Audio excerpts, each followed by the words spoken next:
ಎಲ್ರಿಗೂ ನಮಸ್ಕಾರ. ಕರ್ನಾಟಕ ರಾಜ್ಯ ಚಾಲಕರ ಪರಿಷತ್ ಸಂಘಟನೆಯಿಂದ ಏನು ಇವತ್ತು ಕಾರ್ಯಕ್ರಮ ನಡೀತಾ ಇದೆ, ಬಹಳ ಒಂದು ನಮ್ಮ ಇಡೀ ರಾಜ್ಯದ ಒಂದು ರೀತಿ ಕರ್ನಾಟಕ ರಾಜ್ಯದ ಸಾಂಸ್ಕೃತಿಕ ನಾಯಕರಾಗಿದ್ದಂತಹ ಶಂಕರನಾಗ್ರವರ ಜನ್ಮದಿನದ ಪ್ರಯುಕ್ತ ಈ ಒಂದು ರಾಜ್ಯೋತ್ಸವ ಕಾರ್ಯಕ್ರಮ ನಡೀತಾ ಇರ್ತಕ್ಕಂಥದ್ದು ಬಹಳ ಸಂತೋಷದ ವಿಚಾರ. ನಾನು ಬಹಳಷ್ಟು ಸಲ ಹೇಳ್ತಾ ಇರ್ತೀನಿ, ನನಗೂ ಅನ್ಸೋದು ಇವತ್ತು ಕರ್ನಾಟಕದಲ್ಲಿ ಏನಾದರೂ ಅತಿ ಹೆಚ್ಚು ಕನ್ನಡ ಧ್ವಜಗಳು ಹಾರಾಡೋದನ್ನು ನಾವು ನೋಡಿದ್ರೆ, ನವೆಂಬರ್ ತಿಂಗಳಲ್ಲಿ ಕನ್ನಡ ರಾಜ್ಯೋತ್ಸವ ಮಾಡ್ತಕ್ಕಂಥ ಜನರು ಯಾರಾದ್ರೂ ಅತಿ ಹೆಚ್ಚು ಸಂಖ್ಯೆಯಲ್ಲಿ ಮತ್ತೆ ಎಲ್ಲ ಕಡೆಗಳಲ್ಲಿ ಜನರಿಗೆ ಈ ತಿಂಗಳಲ್ಲಿ ನವೆಂಬರ್ ಅಲ್ಲಿ ಕನ್ನಡ ರಾಜ್ಯೋತ್ಸವ ನಡೀತಾ ಇದೆ, ಈ ತಿಂಗಳು ರಾಜ್ಯೋತ್ಸವದ ಸಂದರ್ಭ ಅಂತಕ್ಕಂಥದ್ದು ಏನಾದರೂ ಕಾಣಿಸ್ಕೊಂಡ್ರೆ ಅದು ಆಟೋ ಡ್ರೈವರ್ಗಳಿಂದ, ಆಟೋ ಚಾಲಕರಿಂದ. ಇಲ್ಲಿ ಬೇರೆ ಬೇರೆ ತರದ ಸಂಘಟನೆಗಳು, ಸರ್ಕಾರ ಮತ್ತೆ ಬೇರೆ ಬೇರೆ ದೊಡ್ಡ ದೊಡ್ಡ ಏನು ಬಿಸ್ನೆಸ್ ಮ್ಯಾನ್ಗಳು, ಫ್ಯಾಕ್ಟರಿ ಅಥವಾ ಇನ್ನೊಂದೆಲ್ಲೋ ಒಂದಷ್ಟು ದೊಡ್ಡ ದೊಡ್ಡ ಮಟ್ಟದ ದೇಣಿಗೆ ತಗೊಂಡು ಮಾಡೋದು ಬೇರೆ. ಆದ್ರೆ ನಾನು ನೋಡ್ತೀನಲ್ಲ, ಚಾಲಕರು ಇಷ್ಟು ದೊಡ್ಡ ಹಾರ ಹಾಕೊಂಡಿರ್ತಾರೆ ಅದಕ್ಕೆ ಆಟೋಗೆ. ದೊಡ್ಡದು ಫ್ಲಾಗು, ರಾಜ್ಯೋತ್ಸವ ಇರಲಿ, ಸ್ವತಂತ್ರ ದಿನಾಚರಣೆ ಇರಲಿ, ಅವ್ರ ಕೈಯಿಂದ ಹಣ ಹಾಕೊಂಡು ಇವತ್ತು ಇಷ್ಟು ದೊಡ್ಡ ಮಟ್ಟಕ್ಕೆ ಇವತ್ತು ರಾಜ್ಯದ ಒಂದು ಸಾಂಸ್ಕೃತಿಕ ಮತ್ತೆ ಇವೆಲ್ಲ ಹಬ್ಬ ಇದೆಲ್ಲ ಆಚರಣೆ ಮಾಡ್ತಾ ಇರ್ತಕ್ಕಂಥದ್ದು ಬಹಳ ಸಂತೋಷದ ವಿಚಾರ. ನನಗೆ ಇವತ್ತು ಈ ಸಂದರ್ಭದಲ್ಲಿ ನನ್ನನ್ನು ಆಹ್ವಾನಿಸಿ ಈ ಸಭೆಗೆ ಭಾಗವಹಿಸಬೇಕು ಅಂತ ಕೇಳ್ಕೊಂಡಿದ್ದಕ್ಕೆ ನಾನು ಕೂಡ ಸಂತೋಷದಿಂದ ಭಾಗವಹಿಸಿದೆ. ನಾಗಲೇ ಹೇಳ್ದಂಗೆ ಶಂಕರ್ ನಾಗ್ರವರು ಇಡೀ ರಾಜ್ಯದಲ್ಲಿ ಇವತ್ತು ಅವರು ಕೇವಲ ಆಶ್ಚರ್ಯ ಆಗುತ್ತೆ, ಒಂದು 35 ವರ್ಷ ಈ ಭೂಮಿ ಮೇಲೆ ಬದುಕಿ ಹುಟ್ಟಿ ಬಾಳಿ ಇಷ್ಟೆಲ್ಲ ಜನರ ಪ್ರೀತಿ ವಿಶ್ವಾಸವನ್ನು ಒಬ್ಬ ವ್ಯಕ್ತಿ ಗಳಿಸೋದಕ್ಕೆ ಹೇಗೆ ಸಾಧ್ಯ ಅಂತ ಹೇಳಿ ನಾನು ಹಲವಾರು ಸರಿ ಅವ್ರ ಬಗ್ಗೆ ತಿಳ್ಕೊಳ್ಳೋದಕ್ಕೆ ಪ್ರಯತ್ನಿಸಿದ್ದೀನಿ. ಶಂಕರ್ ನಾಗ್ರವರು ಕೇವಲ ಸಿನಿಮಾ ಆಗಿರದೆ ಇನ್ಯಾವುದೋ ಬೇರೆ ಇವತ್ತು ಸಿನಿಮಾ ನಟರನ್ನು ನೋಡ್ತಾ ಇದೀವಿ, ಯಾವೆಲ್ಲ ತರಹದ ಸಿನಿಮಾ ನಟರುಗಳು ಮತ್ತೆ ಏನೆಲ್ಲ ಗಾಸಿಪ್ಗಳು ಮತ್ತೆ ಏನೆಲ್ಲ ತಾಪತ್ರೆಗಳು ತರಲೆಗಳಲ್ಲಿ ಇವತ್ತು ಮುಳುಗಿದ್ದಾರೆ ಅಂತಕ್ಕಂಥ ಹಲವಾರು ನಟರನ್ನ ನಾವು ನೋಡಿದೀವಿ. ಆದ್ರೆ ಶಂಕರ್ ನಾಗ್ರವರು ಕೇವಲ ಸಿನಿಮಾಗೆ ಸೀಮಿತ ಆಗಿರಲಿಲ್ಲ, ಅವರು ಇಡೀ ರಾಜ್ಯದ ಜನರ ಬದುಕನ್ನ ಹತ್ತಿರದಿಂದ ನೋಡ್ತಾ ಇದ್ರು.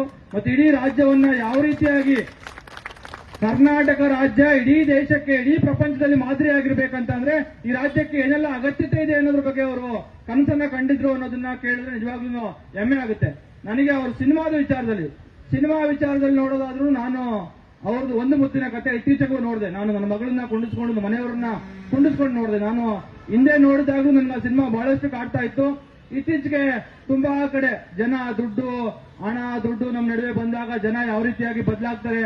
ನಾವು ಇವತ್ತು ಆಟೋ ಚಾಲಕರು ಎಷ್ಟೆಲ್ಲ ಅನ್ಯೋನ್ಯವಾಗಿ, ಎಷ್ಟೆಲ್ಲ ಆಟೋ ಚಾಲಕರ ಬಳಗ ಅದು ಇದು ಅಂತ ಕಟ್ಕೊಂಡು ಎಷ್ಟೆಲ್ಲ ಚೆನ್ನಾಗಿ ಒಂದ್ ರೀತಿಯಲ್ಲಿ ತುಂಬಾ ಕಡಿಮೆ ದುಡ್ಡನ್ನ ದುಡಿದ್ರು ಕೂಡ ಅತಿ ಹೆಚ್ಚು ಸಂತೋಷವಾಗಿ ಬದುಕ್ತಾ ಇರುವಂತವ್ರು ನಾನು ನೋಡಿದ್ರೆ ಆಟೋ ಚಾಲಕರು.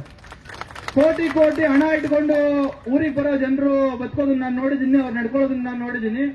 ಆದ್ರೆ ಹಲವಾರು ಜನರು, ನಮ್ಮ ಸ್ನೇಹಿತರು, ಸಹೋದರರು ಈಗಲೂ ಆಟೋ ಓಡಿಸ್ಕೊಂಡಿದ್ದಾರೆ. ನಮ್ಮೂರು ಜಾಣಗಿರಿಯವರು ಕೂಡ ಬಹಳಷ್ಟು ಜನ ಇಲ್ಲಿ ಆಟೋ ಓಡಿಸ್ತಾ ಇರ್ತಾರೆ. ಇಲ್ಲೆಲ್ಲ ಕಂಡ್ರು ಸಾಕು, ಅಷ್ಟು ಕಷ್ಟ ಪಟ್ಕೊಂಡು ಆಟೋ ಓಡಿಸ್ತಾ ಇದ್ರು ಓಯ್ ಮಚ್ಚ, ಓಯ್ ಅಂಟಮ್ಮ ಅಂತ ಕರೀತಾರೆ.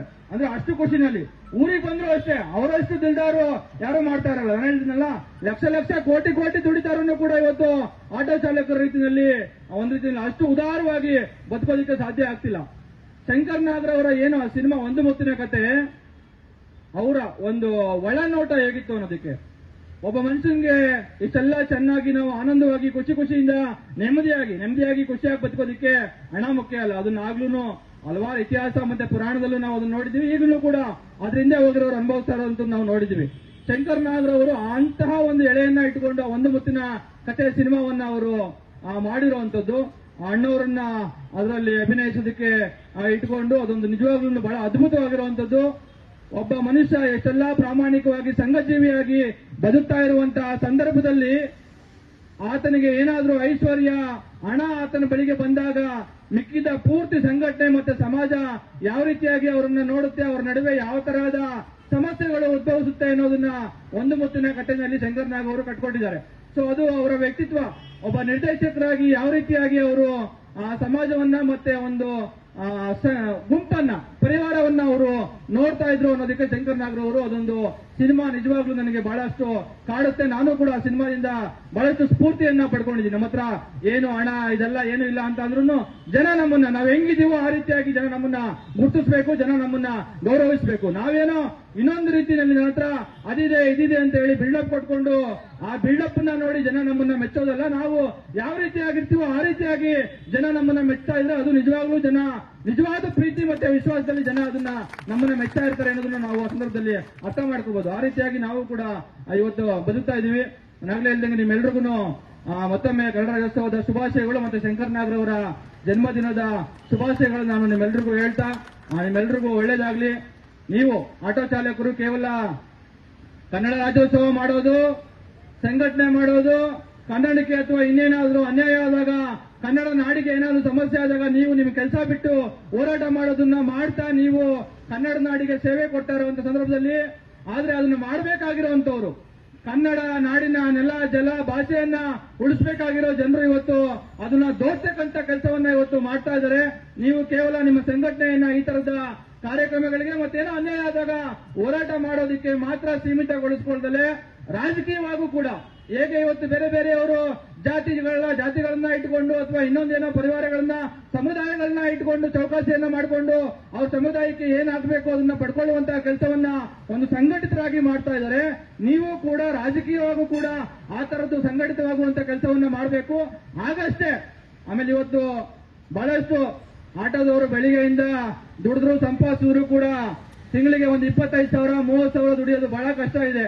ಆದ್ರೆ ದಿನನಿತ್ಯ ಮಕ್ಕಳದು ಶಾಲಾ ಶುಲ್ಕ ಆಗಿರ್ಬೋದು, ಬದುಕೋದು ಬೆಂಗಳೂರು ನಗರದಲ್ಲಿ ಒಂದು ಬಾಡಿಗೆ ಮನೆ ತೆಗೆದುಕೊಂಡು ಬದುಕೋದು ಬಹಳ ಕಷ್ಟವಾಗಿರ್ತಕ್ಕಂಥ ಸಂದರ್ಭದಲ್ಲಿ ಸರ್ಕಾರ ನಿಜವಾಗ್ಲೂ ಕೂಡ ಅತಿ ಹೆಚ್ಚು ಬಹಳ ಒಂದಷ್ಟು ಏನು ಬೇರೆ ಬೇರೆ ಉದ್ಯೋಗಗಳಲ್ಲಿ ಅತಿ ಹೆಚ್ಚು ಶ್ರಮ ಬೇಡುವಂತಹ ಉದ್ಯೋಗ ಇದ್ರೆ ಅದು ಆಟೋ ಚಾಲಕರ ಉದ್ಯೋಗ ಕೂಡ ಒಂದು.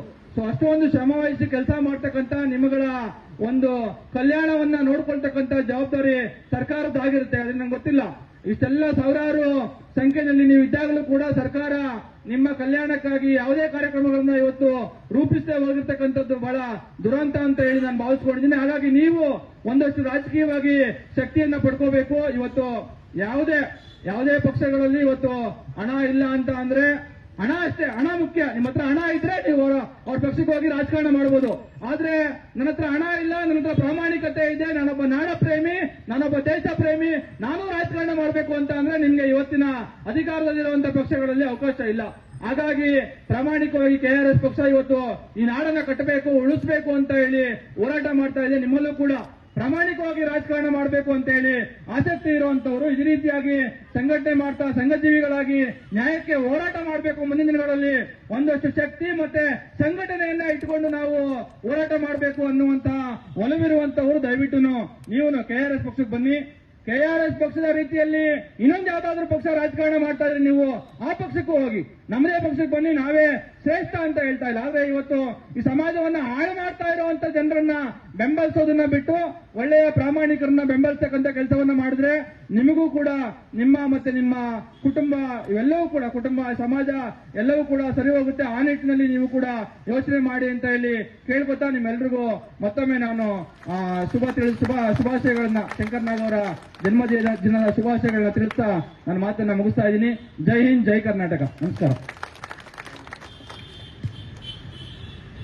ಹಾಗೆ ನಮ್ಮ ರಾಜೇಂದ್ರ ಕುಮಾರ್ ಸರ್ ನಂದಿನ ಲೇಔಟ್ನ